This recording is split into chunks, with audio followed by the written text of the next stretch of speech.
Hello, this is Majid, and today's video is going to be about why I'm worried about Xenoverse 2.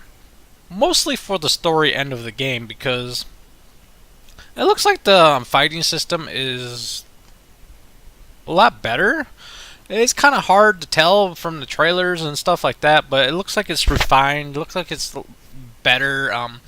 Since it doesn't have like the old consoles holding it holding it back anymore, I think they're going to add so much more races and creative characters is going to be hopefully a lot better than what it was.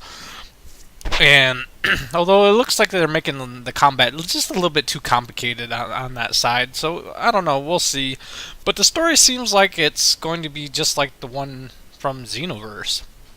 And there's a lot of complaints about it already. I kind of see where everyone's coming from, because we basically get the same story over and over and over.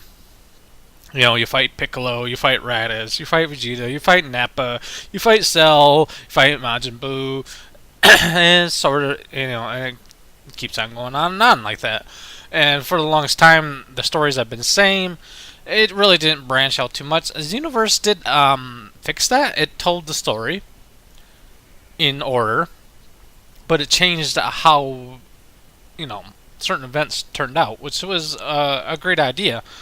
But it seems like they're borrowing that story again from the first one, and that's a problem, because that's people want a different story pretty much almost all the time, and it's hard to tell the storyline without repeating it over and over and over. And how do you change it without completely, make it unrecognizable? Because let's face it, if you made it completely different from the regular storyline, people would complain like, why is it so different from Dragon Ball Z? Why doesn't it follow the story, the timeline right?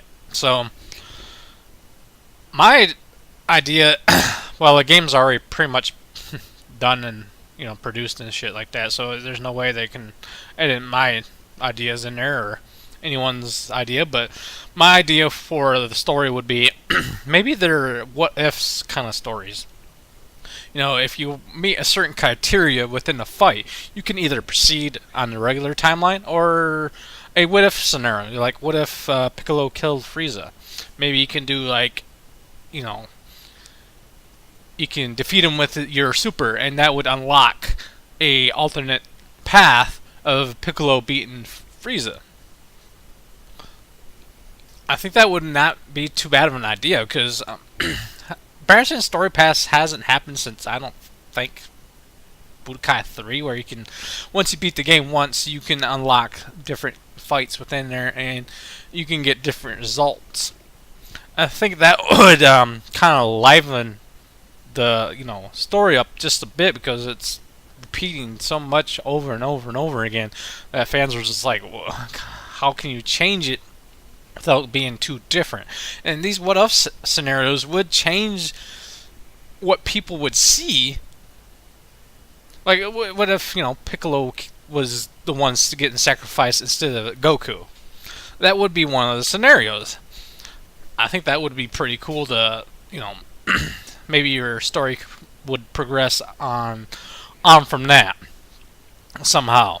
They can just write it in or make up something that would happen down the timeline. So it wouldn't be exactly too bad of an idea. I don't think so, because where they're going with the story now is just like, it's getting repeated over and over again, and they're not really branching out or trying anything different, because I think they're afraid of telling it way too different, where it turns into like, what the fuck is this? This is not Dragon Ball Z at all. So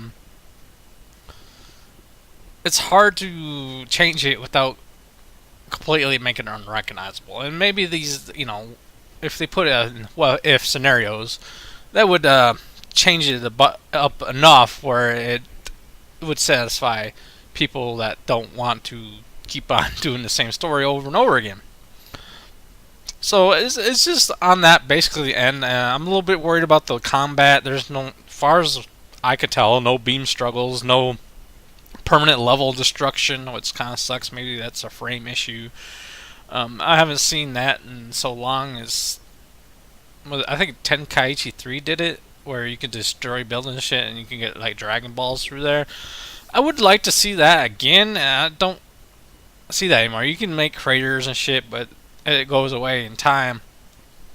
Maybe you can destroy buildings or rock formations in there, but it doesn't really look like you can do that so far. And a lot of people are suggesting like an open world, like kind of Grand Theft Auto-ish kind of play style. Maybe that would work somehow, like an open world type of Dragon Ball Z game. Um, I don't see why they couldn't. You can have like maybe cities and the whole map of Dragon Ball's world on there. I don't think that'd be completely out of the realm of what they could pull off on the PS4 without completely shitting on the frames and stuff like that. So who knows? I'm just a little bit worried about the combat side and really worried about the story side. Hopefully it turns out to be a great game. I can't wait to play it. I'm probably not going to buy it day one or anything like that, but I'll eventually get it. And I'm just worried about that it might just turn out to just be like a mediocre game. But we never know. It might surprise me. Thank you for listening. Rate, comment, and subscribe.